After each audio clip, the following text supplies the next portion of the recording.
Dámy a páni, dovolte teda, aby ja som... Len si zoberte mikrofón. Mikrofón. Tak, ďakujem. Aha, ďakujem. Tiež predstavil, ako sa teda dá myslieť exportne s Googlom. Najprv teda vyskúšam, či ovládam toto zariadenie. Ovládam. Takže s nami to bolo tak, že hneď po tej nežnej revolúcii, ja ako čerstvý absolvent, nemal som veľa možností, tak som sa teda vybral do sveta. S tým, že nebolo to teda ľahké, zobral som psa a stopom som sa vybral po Európe. Bola to najlepšia škola marketingu a podnikania, akú som mohol dostať. Niečo také ako malý bezdomovecký Harvard. A hneď, ak som sa vrátil, po necelých 2 rokoch, som nebol oveľa bohatší, ale mal som veľa skúseností z toho Harvardu a tak som sa rozhodol, že začnem podnikať. Začal som to vo výrobe plastov, pretože to bolo také rýchle a netrebalo na to veľa investícií. Náš prvý výrobok bol bumerang, ale pribudli k nemu hneď ďalšie veľmi úspešné. Objavili sme nové technológie, ako je tvarovanie. Začali sme s takýmito malými výrobkami, ale končili sme postupne väčších a väčších. Teraz robíme až 1,5 x 2,5 metra veľké výrobky. Bolo to celkom fun. Veľa sme nezarobili, na takú malú rodinnú firmičku pre 2-3 ľudí to stačilo. Ale tým rastom zrazu prišla teda taká dobrá doba aj na Slovensko, teda automobilizácia a muselo to skončiť aj pri nás, pri tých veľkých strojoch, takže sme začali vyrábať takéto priemyselné transport packaging systémy, to je pre Kiu, Audi, BMW a podobne. Ani neviem, ako sme sa k tomu dostali, možno vďaka tým veľkým strojom, ktoré sme si sami postavili. A týchto výrobkov sme robili strašne veľa. Napríklad tento, doteraz robíme tak 200 tón ročne, 1000 kusov. Pretože Nemci nám donesli výrobok, dokážete ho vyrobiť? My sme povedali, áno, za polovicu. A bolo to stále dobré rito, stále sa to dobre zarábalo. Lenže potom prišiel tento graf, ktorý dobre poznáte.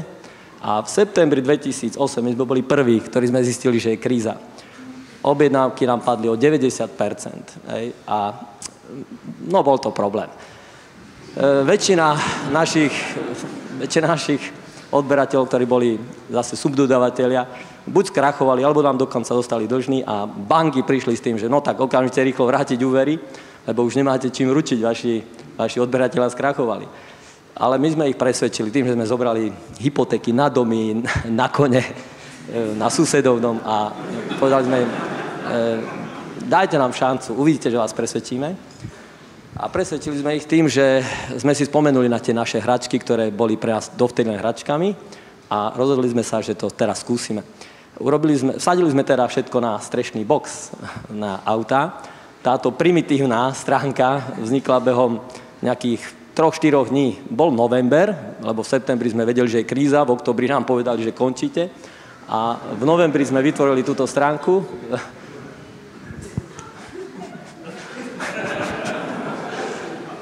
Moju neter Peťu sme nafotili.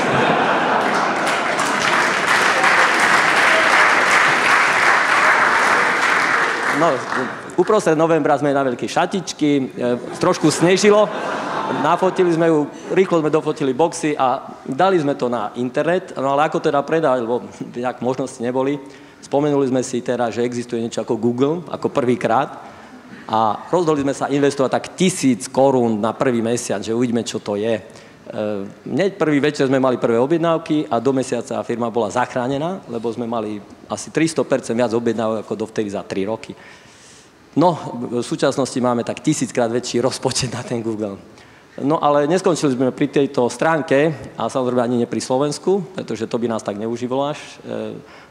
Tá firma teda už z tých 3 ľudí vtedy v priemysle mala 30, potom klesla na 10. Ale keď sme chceli ich dobrať späť, tak sme sa rozhodli, že to skúsime teda aj v zahraničí.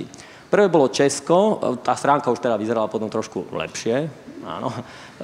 Má veľa rôznych variácií, české, nemecké, anglické, francúzske, španielské, neviem ešte, aké to máme, švédske, to mám obľúbené, lebo to je krajina Thule, čiže nášho konkurenta. Čakal som, že sa ozvú, neozvali sa. A nakoniec sme skončili dokonca až v Amerike. No, nebolo to také ľahké, ale nebolo to ani také ťažké. Ide o to, že je to jedna z možností pre nás všetkých. Pretože v každej tej krajine sme teda urobili to isté. Urobili sme takú istú stránku, len v inej jazykovej verzii.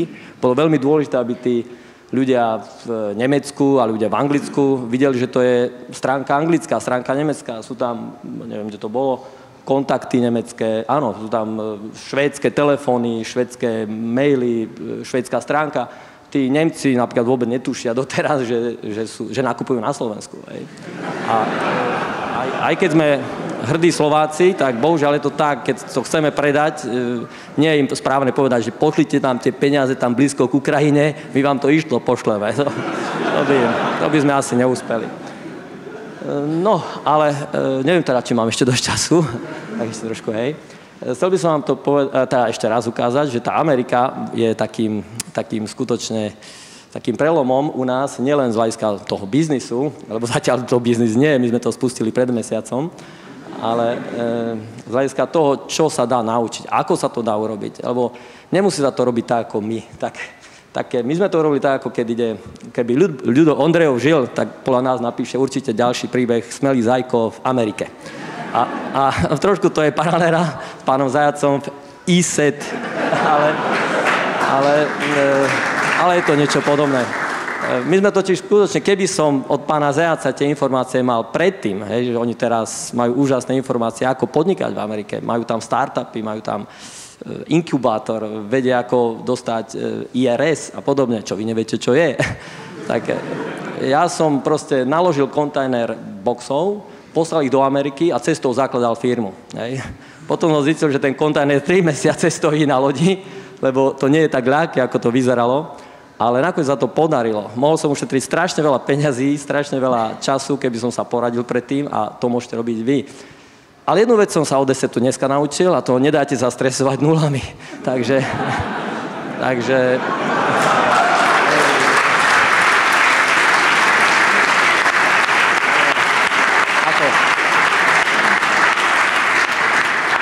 ako urobiť to inak ako my, tak amatérsky, je urobiť to s pomocou Google.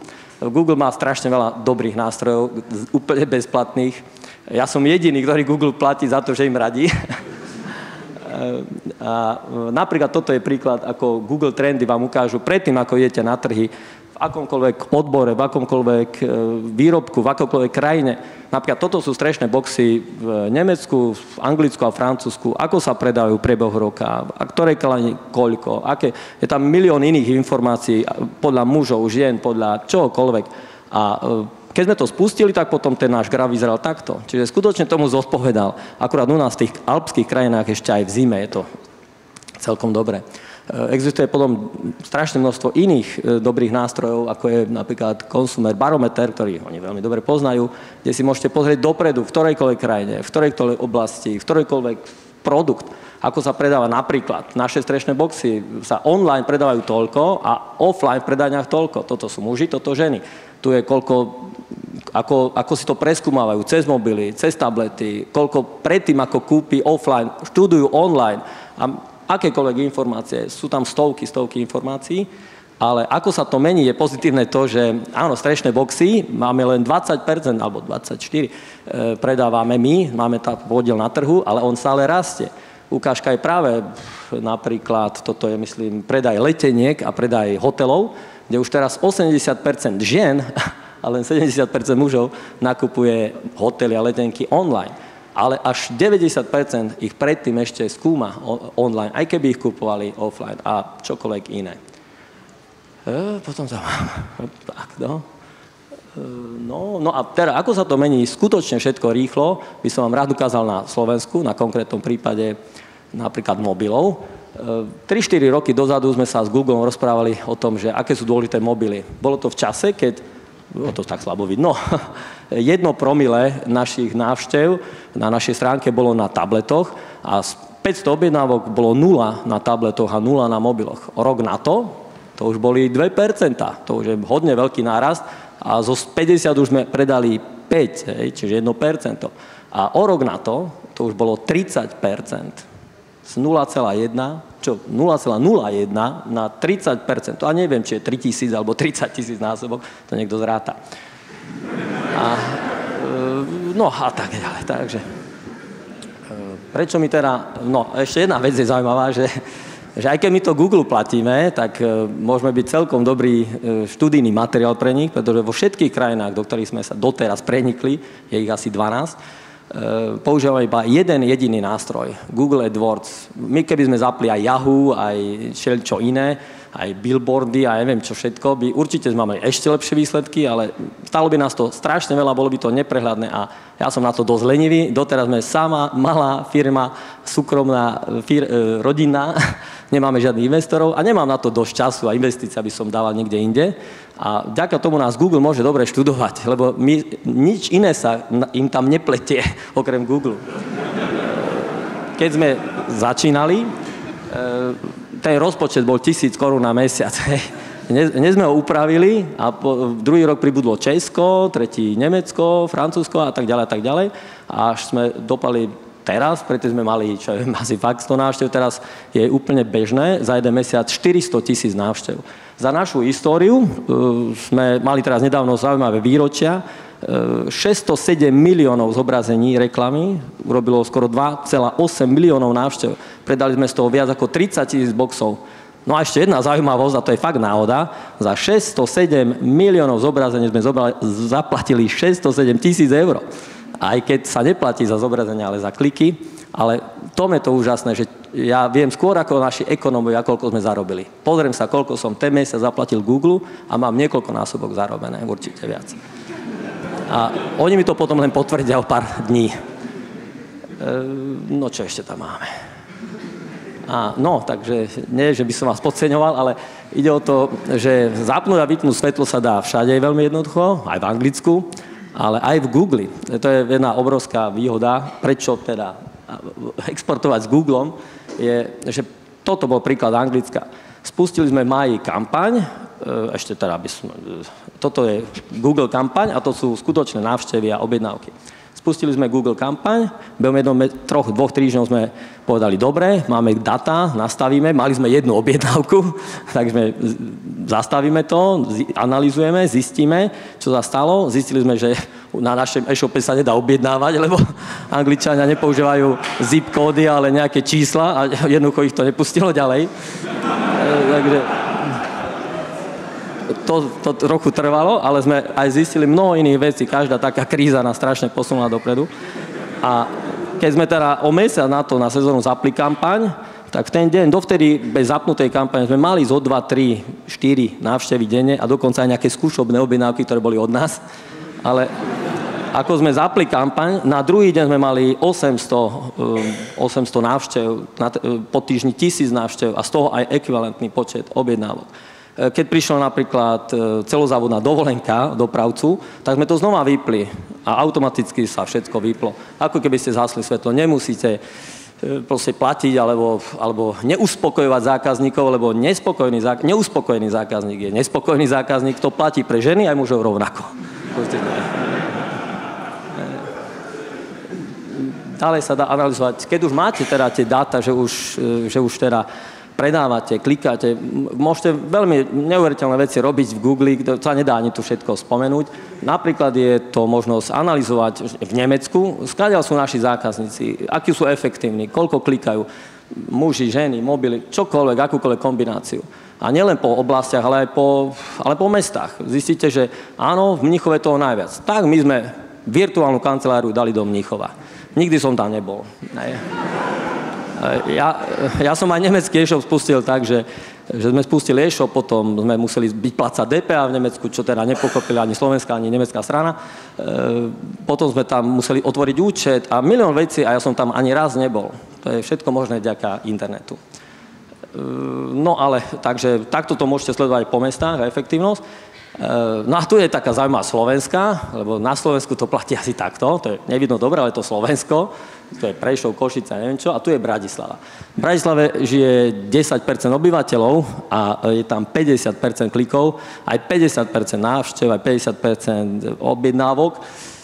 Preto my ostatní voláme Bratislavu Pahrava na Dunaji. Ale inak ďakujeme, pretože sú tam aj objednávky. no už fakt mi to bliká dlhšie, takže už budem končiť. Jedna z takých zaujímavých vecí, ako sa dá analyzovať veci z dát, je, že toto je typický graf v každej krajine. Inak všetky tie krajiny sa zvláštne správajú rovnako. Nás to hodne teda prekvapilo na začiatku, keď sme otvorili Česko a Nemecko. A bude to aj v Nemecku? Je. Vo Francúzsku je. Všetky tie grafy sú rovnaké všade. Vo všetkých iných ukazovateľoch. Treba sa trošku s tým pohrať, ale dá sa to dosiahnuť. A toto je graf, že väčšina teraz strešné boxy kupujú väčšina muži, trochu ženy, väčšinou 30-tnici, 40-tnici a tak ďalej. Tí starší 70-tnici už samozrejme nie. A potom sme spustili Ameriku, ktoré by sa trebalo viac síce venovať, ale nemáme čas. A po prvých dňoch sme dostali takýto graf. Pre Boha, že čo tam Amerika vymiera, sami 70-tník. To je konkurencia na dôchodcov, aby na nás klikali. Čo to znamená? Rýchlosť, kríza, analýzy, všetko posuny vlastnými zdrojmi. To bolo, keď som bol s prezidentom mimochodom ešte v Amerike a po noci, ak som analyzoval a menil kampaň. A behom pár dní sa mi podarilo dosiahnuť toto. A to je práve nastaveniami, pochopením problematiky a tak ďalej. Je toho oveľa viac, ale keďže už fakt by ma asi zastrelili za chvíľu, tak veľmi pekne ďakujem za pozornosť. Ďakujeme veľmi pekne, veľký potlesk. Pán Peter Nedeliak zo spoločnosti Ultraplast.